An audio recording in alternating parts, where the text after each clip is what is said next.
ბათუმში თურქეთის მოქალაქის მკვლელობა სავარაუდოდ თურქეთში დაწყებულ დაპირისპირებას უკავშირდება. დაკავებულია ორი პირი, ასევე თურქეთის მოქალაქეები. გამოძიება რამდენიმე მუხლით დაიწყო, მათ შორის განზრახ მკვლელობის. დანაშაულები 15 წლამდე პატიმრობას ითვალისწინებს. ბათუმის ერთ-ერთ რესტორანში ხალხმრავალ ადგილას თურქეთის მოქალაქე გუშინ ჩაცხრილა. ცხეთამთიანეთის პოლიციამ ცეცხლსასროლი იარაღის საბრძოლო მასალისა და ფეთქებადი ნივთიერების მართლსაწინააღმდეგო შეძენა შენახვისთვის 62 წლის კაცი დააკავა. ამოიღეს 2581 საბრძოლო ვაზნა, 12 შეკვრა ტროტილი, 15 მჭიდი, 2 ხელყუმბარა და ტყვიამფრქვევი, ასევე ნარკოტიკული საშუალებები. ღამით რუსების იერიშს უკრაინის ქალაქებზე მსხვერპლი მოჰყვა. ოკუპანტებმა 400 შაჰიდის დრონი და ათობით რაკეტა გამოიყენეს. პავლოგრადში დაინგრა 5-სართულიანი საცხოვრებელი კორპუსი.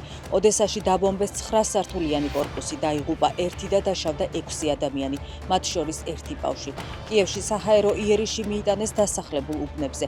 აფეთქებები იყო პოლტავას, ხარკოვის, სუმის, ჩერკასის, ჟიტომირისა და ლვივის ოლქებშიც. ლოს-ანჯელესში მომხდარ აფეთქებას 3 ადამიანი ემსხვერპლა. შემთხვევა ლოს-ანჯელესის ოლქის შერიფის დეპარტამენტის სასწავლო ბაზაზე მოხდა, სადაც წვრთნები მიმდინარეობდა. არსებული ინფორმაციით დაღუპულები დეპარტამენტის თანამშრომლები არიან.